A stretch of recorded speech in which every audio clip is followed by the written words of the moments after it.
Hello everyone. Last લેક્ચરમાં આપણે correlation કોએફિશિયન્ટના example જોયો જે આપણો પૂર્ણાંકમાં હોય એટલે કે ઇન્ટીજરમાં હોય, બરાબર. હવે આપણે એવું એક એક્ઝામ્પલ કરીશું જેનો જે આપણને એક્સ બાર અને વાય બાર આપણને કેવો મળે, અપૂર્ણાંકમાં એટલે કે ફ્રેક્શનમાં મળે, બરાબર. જોઈ લઈએ અહીંયા આગળ. તો જો example number 29. Find the correlation coefficient for the given data below, બરાબર. તમારે તમે ચોખ્ખું કીધું હશે કોરિલેશન કોએફિશિયન્ટ ફાઇન્ડ કરો તો એનો મતલબ શું થશે, એ તમારું કાર્પરિલેશનનો જ હશે. X and Y is given 20, 29, 20 and so on, 16, 21 and 16 and so on. You have to find the correlation coefficients. Same.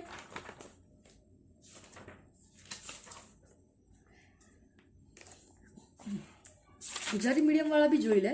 જો અહીંયા નીચેની માહિતી માટે સહસંબંધાંક શોધો, બરાબર. તમારે એ શોધવાનું છે. અહીંયા કોરિલેશન કોએફિશિયન્ટ કહેવાય. અહીંયા શું કહેવાય, સહસંબંધાંક. પિયર્સન આપણે કહીએ એટલે ગમે તે તરીકે, બરાબર. તો આપણે એ શોધવાનું છે. તો માહિતી તમને આપી છે એક્સ અને વાય આપે છે 20, 29, 31 અને 16, 21 ને એ પ્રમાણે છે. તો બરાબર આપણે કરી કાઢીએ અહીંયા આગળ. જો મેથડ તો બંને માટે સેમ છે, English medium Gujarati medium. This is your example number 29. આ તમારો એક્ઝામ્પલ નંબર 29 છે. X and y value is given. X અને તમને વાયની વેલ્યુ ઇઝ ગિવન છે તમને, બરાબર. એક્સ તમને કેટલા આપ્યા છે, 20, 29, 21, 28, 22, 27, 23, 26, 24 and 25, બરાબર. આ તમને આપેલા છે. વાય તમને આપે છે 16, 21, 16, 20, 17, 19, 17, 19, 18 and 70. So this value is given. આ બંને તમને બંને બુકની અંદર ગુજરાતી મીડિયમમાં બી 29 છે એક્ઝામ્પલ નંબર અને ઇંગ્લિશ મીડિયમમાં બી એક્ઝામ્પલ નંબર કયો છે, 29 છે. ઓકે, તો અમારે વેલ્યુ આપી છે. તો ફર્સ્ટ આપણે શું કરશું, એક્સ બાર અને વાય બાર શોધી કાઢશું. તો એક્સ બાર અને વાય બાર. એક્સ બાર શોધવા માટે શું કરવું છે, sigma x divided by n અને sigma y divided sigma x, એટલે આનો સરવાળો. તો કરી કાઢીએ આનો સરવાળો. આપણે જે થશે એ 20 plus 29 plus 21 plus 28 plus 22 plus 27 plus 23 plus 26 plus 24 plus 25. તો કેટલો થઈ જશે, 245. તો અહીંયા શું થઈ જશે, 245. સામે કરી કાઢીએ તો 16 plus 21 plus 16 plus 20 plus 17 plus 19 plus 17 plus 19 plus 18 and plus 17, બરાબર. અહીંયા થઈ જશે 180. તો અહીંયા આગળ મૂકી કાઢીએ આપણે. ચલો, 245 and 180 બંનેના સેમ જ છે તમારા. એન તો 1, 2, 3, 4, 5, 6, 7, 8, 9 and 10. તો ડિવાઇડેડ બાય 10 and ડિવાઇડેડ 10. તો એક્સ ઇઝ ઇક્વલ ટુ અને y by x equal to તમને કેટલું મળી જશે, એક્સ બાર તમને કેટલું મળશે, 245 ડિવાઇડેડ બાય 10. તો કેટલા મળશે, 24.5. and 180 ડિવાઇડેડ બાય 10 કરશો એટલે કેટલા થઈ જશે, 18, બરાબર. તો ઇન શોર્ટમાં તમને તમારા જવાબ શેમાં મળ્યો, ફ્રેક્શનમાં મળ્યો. શેમાં મળ્યો, ફ્રેક્શન. અને ગુજરાતી મીડિયમ માટે અપૂર્ણાંકમાં મળ્યો. શેમાં મળ્યો, અપૂર્ણાંકમાં. હવે ફ્રેક્શનમાં મળે તો તમને ખબર છે કે આપણું સૂત્ર ચેન્જ થઈ જશે. તો આપણું સૂત્ર શું થઈ જશે, હું લખું અહીંયા આગળ. આપણું સૂત્ર જે થશે એ રહ્યું. તો આર બરાબર શું થઈ જશે અહીંયા, n into sigma u v minus sigma u sigma v divided by અંડરરૂટની અંદર વર્ગમૂળની અંદર એન સિગ્મા યુનો વર્ગ માઇનસ સિગ્મા યુનો વર્ગ ગુણ્યા એન માઇનસ સિગ્મા વીનો વર્ગ અને કૌંસમાં સિગ્મા વીનો હોલ વર્ગ, બરાબર. તો હવે આ કરવા માટે મારે શું જોઈએ, એક તો યુ જોઈએ ને એક તો વી જોઈએ, બરાબર ને. પછી યુવીનો મારે શું જોઈએ, યુ જોઈએ ને વી જોઈએ. યુવીનો મારે શું જોઈએ, ગુણાકાર જોઈએ. પછી મારે યુનો વર્ગ જોઈએ અને શેનો વર્ગ જોઈએ, વીનો વર્ગ જોઈએ, બરાબર ને. આટલી વસ્તુ જોઈએ. તો જે વસ્તુ જોઈએ તો અહીંયા લખી કાઢું. આપણને જોઈશે શું, એક તો યુ જોઈશે, બરાબર. એક તમારે વી જોઈએ, બરાબર. એક તમારે શું જોઈએ, યુનો વર્ગ જોઈએ, બરાબર. પછી વીનો વર્ગ જોઈએ અને પછી શું જોઈશે, તમારે યુવી જોઈશે, બરાબર. આટલી વસ્તુ તમારે જોઈશે.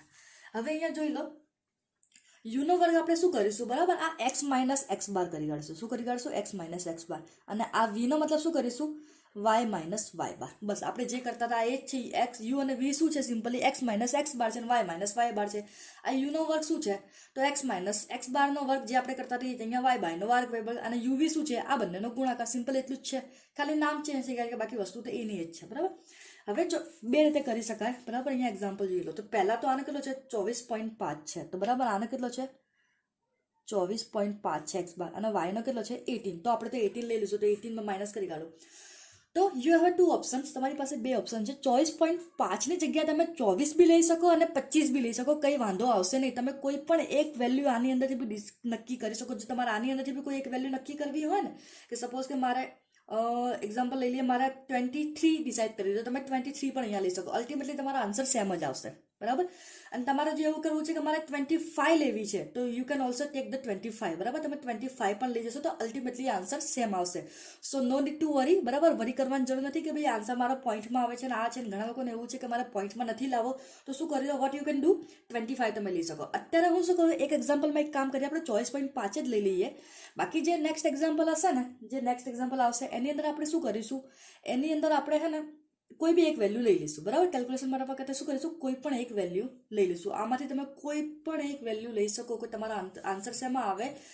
અપૂર્ણાંકની અંદર આવે નહીં. બરાબર. તો ચલો અહીંયા આગળ હું કરી કાઢું. સૌથી પહેલા એક્સ લઈએ તો એક્સમાં શું હોય? 20 માઇનસ 24.5 કરી કાઢીએ. તો શું કરી કાઢીએ? 20 માઇનસ 24.5 કેટલા થઈ જશે? -4.5. બરાબર.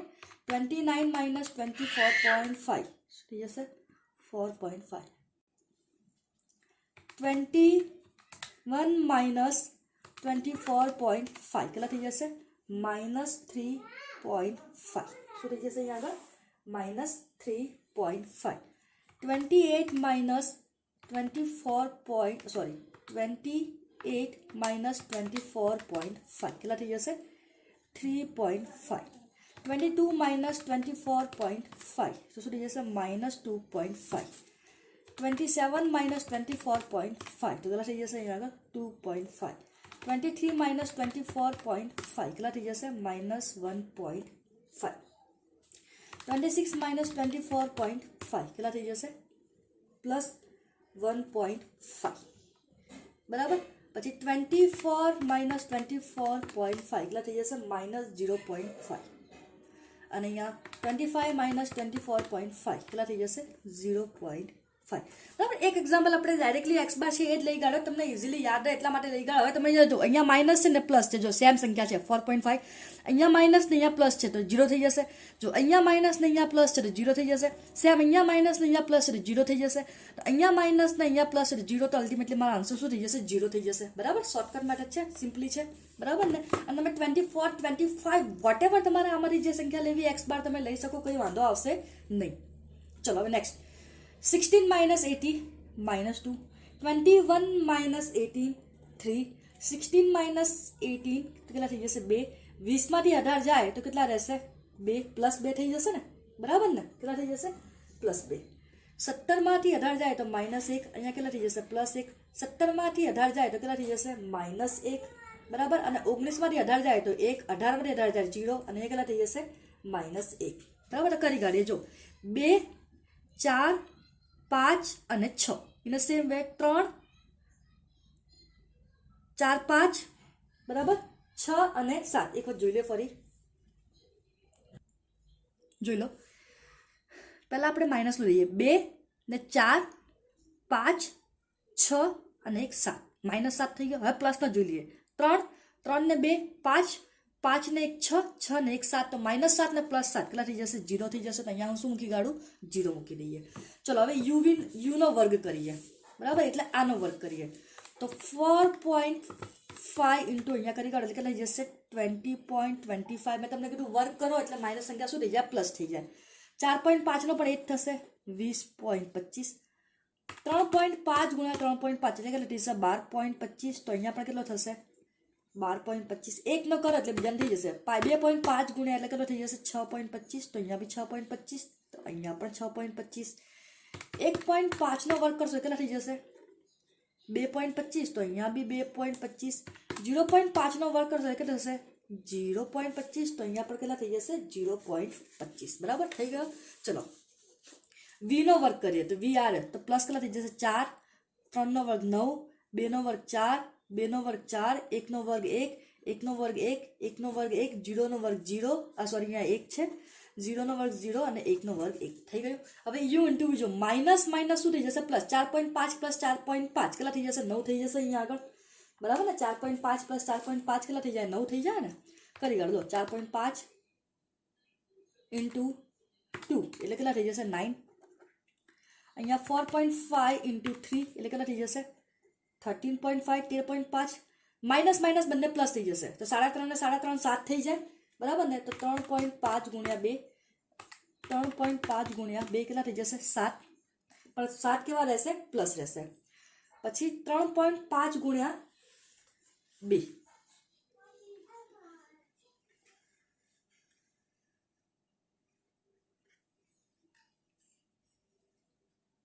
तो अहींया पण केटला थई जशे 7 थई जशे कारण के अहींया 7 छे अहींया 7 छे तो अहींया बी 7 थई जशे बराबर 2.5 गुण્યા 1 तो 2.5 થશે અને અહીંયા બી શું થઈ જશે 2.5 પણ અહીંયા માઇનસ માઇનસ છે તો પ્લસ થઈ જશે બરાબર માઇનસ માઇનસ પ્લસ અહીંયા 2.5 ગુણ્યા આવ્યો આ બી આ માઇનસ ના માઇનસ તો માઇનસ માઇનસ પ્લસ થઈ જાય એટલે કેટલા થઈ જશે 1.5 તો અહીંયા બી કેટલા થઈ જશે 1.5 હવે જો અહીંયા શું થઈ જશે 0 કારણ કે 0 વડે ગુણાકાર કરો એટલે 0 થાય હવે અહીંયા શું છે માઇનસ 1 છે અને જો 5 વડે કરવાનું તો જવાબ શું આવશે માઇનસ 0.5 થશે કેટલો થશે માઇનસ 0.5 બરાબર તો હવે આપણે કરી કાઢીએ એનું કેલ્ક્યુલેશન કરી કાઢીએ સરવાળો કરી દઈએ દરેકનો આ બેનો કરવાની જરૂર નથી આનો કરીએ 20.5 plus 20.25 plus 20.25 plus 12.25 plus 12.25 plus 6.25 plus 6.25 plus 2.25 plus 2.25 plus 0.25 plus 0.25 kilo थी जैसे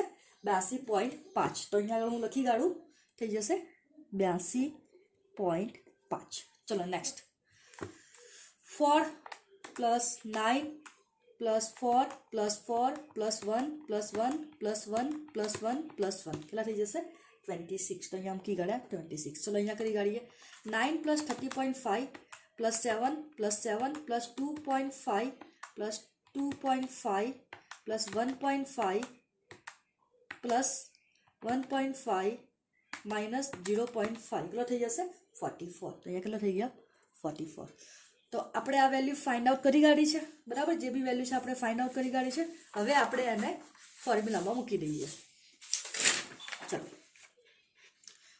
आर बराबर एन तमारे कितना है तो आपणे जोया एन आपणे कितना है 10 गुणिया सिग्मा यूवी तो सिग्मा यूवी तमे आ शोध्યું सिग्मा यूवी કેટલો છે 44 છે તો અહીંયા મૂકી કાઢો 44 माइनस सिग्मा यू અને सिग्मा वी तो जो सिग्मा यू અને सिग्मा वी બંને 0 0 છે તો અહીંયા કરી કાઢું 0 અને 0 કૌંસમાં કરી કાઢું 0 અને 0 ભાગ્યા બરાબર एन એટલે કેટલા છે 10 सिग्मा यू नो वर्ग એટલે यू नो वर्ग તમારી પાસે કેટલો છે 82.5 છે તો અહીંયા આગળ હું લખી કાઢું 82.5 માઈનસ સિગ્મા યુ નો વર્ગ શું કરવાનો છે તમારે અહીંયા આગળ સિગ્મા યુ નો વર્ગ કૌંસની અંદર છે એટલે ખાલી કોનો વર્ગ લેવાનો છે યુ નો જ વર્ગ લેવાનો છે કોનો લેવાનો છે ખાલી યુ નો વર્ગ તો યુ નો વર્ગ એનો મતલબ શું જો અહીંયા સમજો ઘણા લોકોને અહીંયા શું કન્ફ્યુઝન થઈ જાય છે કે ભાઈ આ યુ નો વર્ગ એટલે શું આ લઈને બેસે बराबर ने એટલે શું લઈને બેસે છે આ અંડર રૂટ છે એટલે તમારું u નો વર્ગ એટલે તમારું આ થશે બરાબર એટલે કેટલું થશે અહીંયા આગળ 0 બરાબર ગુણ્યા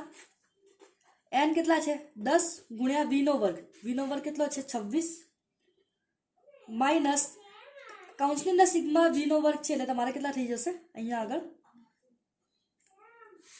0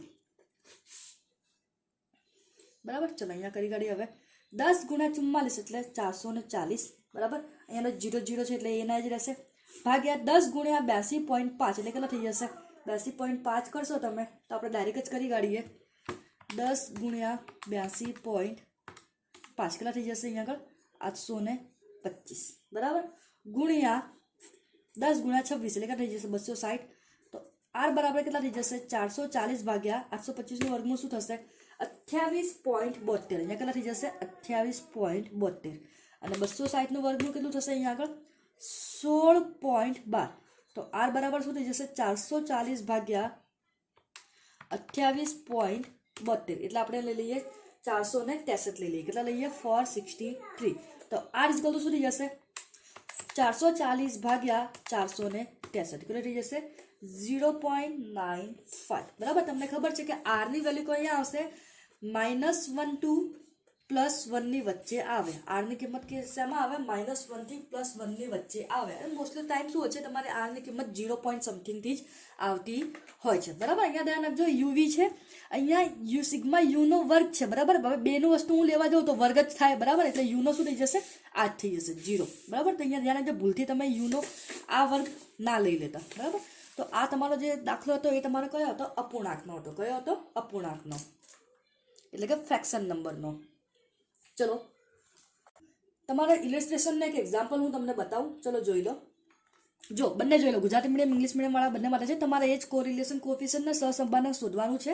બરાબર. અહીંયા એજ ઓફ હસબન્ડની આપી છે ને એજ ઓફ વાઇફની આપી છે યર. તો આ એક્સ છે ને આ વાય છે. તો જો મેં અહીંયા મૂકી કાઢ્યા, આને એક્સ મૂકી કાઢ્યા અને આને વાય મૂકી કાઢ્યો. હવે આનો સરવાળો કરે એટલે કેટલો થયો? 311. અહીંયા જોઈ લો કેટલો સરવાળો થયો? 311. તો કુલ કેટલા છે? 1 2 3 4 5 6 7 8 9 10. તો 311 ભાગ્યા 10 કરે એટલે અહીંયા કેટલા થયા? 31.1 થયા. બરાબર. એને સેમ વે વાયમાં શું કર્યું? 257 ભાગ્યા 10 કરે તો કેટલા થયા? 25.7 થયા. બરાબર ને. તો હવે જો યુ શોધ્યું, તો હવે એને યુમાં શું લીધું છે? 31.1 ની જગ્યાએ શું લીધું છે? 31 લીધું છે. બરાબર. તમે કોઈ પણ વેલ્યુ લઈ શકો. 31 લેવી, તમારે 32 લેવી હશે ને તો પણ અલ્ટિમેટલી આન્સર કેવો આવશે? સેમ આવશે. હું તમને એવો આન્સર કરાવું કે તમારે યુ અને વી કેવા આવે? જનરલી 0 જ આવે. હું જ્યારે ફ્રેક્શનમાં લઈશ ને જે સિગ્મા એક્સ બાર ને વાય બાર આવશે ને એટલે તમારે અહીંયા શું? 0 જ આવશે. તો જો અહીંયા તમારા જે વર્ગ કરવાના, તો જો 1 નો વર્ગ કર્યો, અહીંયા 3 નો વર્ગ કર્યો, તો તમારે એટલું કેલ્ક્યુલેશન થોડું સિમ્પ્લિફાઈ થઈ જાય. એટલે હું ડાયરેક્ટલી એક્સ બાર ને વાય બાર મેં તમને ડાયરેક્ટલી દીધો. બાકી તમે અહીંયા જોઈ લો, એને શું કીધું છે? અહીંયા 31.1 ની જગ્યાએ 31 લીધા અને 20.57 ની જગ્યાએ કેટલા લીધા? 27. તમે આમાંથી કોઈ બી વેલ્યુ લઈ શકો. બરાબર. તો અહીંયા જો તમારે બધા મોસ્ટલી માઇનસમાં અહીંયા જો અહીંયા થઈ ગયા, અહીંયા જો 1 આવ્યા ને -3 આવ્યા, મારે મોસ્ટલી શું આવશે? 0 ને 0 આવશે. તો અલ્ટિમેટલી તમારું કેલ્ક્યુલેશન કેવું થઈ જાય? ઇઝી થઈ જાય. તો તમે કોઈ પણ વેલ્યુ લઈ શકો. જ્યારે તમારા ફ્રેક્શનમાં આવતી હોય ત્યારે તમારે માઇનસ કરો, યુ અને વીનું લેવું હોય. તમારે અહીંયા માઇનસમાં 31 ની જગ્યાએ મારે અહીંયા 33 લેવા હોય તો બી નો ઇસ્યુ. તમારો અલ્ટિમેટલી આન્સર સેમ જ આવશે. બરાબર. તો અહીંયા કરી એ જ યુનો વર્ગ કર્યો, વીનો વર્ગ યુવી ફોર્મ્યુલામાં મૂકી કાઢ્યું. તમે જોયું છે. બરાબર. તમને કીધું છે take u is equal to x minus 31 અને v is equal to y minus 26. અહીંયા જોઈ લો એન યુવી એન. બરાબર. વેલ્યુ આગળ મૂકી કાઢી. અહીંયા આગળ 10 અહીંયા કરી કાઢી. છેલ્લે અલ્ટિમેટલી આન્સર શું આવ્યો? 0.995. બરાબર ને. તો બસ આ જ એક મેઇન કારણ હતું તમને બતાવવાનું કે તમારે જે એક્સ યુ અને વીની જે વેલ્યુ લેવી છે એ વખતે તમારે એઝમ્પશન્સ, અહીંયા આપણે શું લઈએ છીએ? આ જે એક્સ માઇનસ 31 છે ને એને આપણે શું કહીએ? એઝમ્પશન કહીએ. તો એઝમ્પશન વેલ્યુ તો તમે આમાંથી કોઈ બી લઈ શકો અને વાયમાં બી તમે એઝમ્પશન વેલ્યુ કોઈ પણ લઈ શકો. તો અલ્ટિમેટલી તમારો આન્સર તો શું આવશે? નીચે છેલ્લે લાસ્ટમાં સેમ જ આવશે. બરાબર. ઓકે. હવે હું શું કરીશ? તમારે 2 જ એક્ઝામ્પલ હું તમારે લઈશ. બાકીના એક્ઝામ્પલ તમારે જાતે કરવાના છે. બંનેના જે છે એક એક્ઝામ્પલ નંબર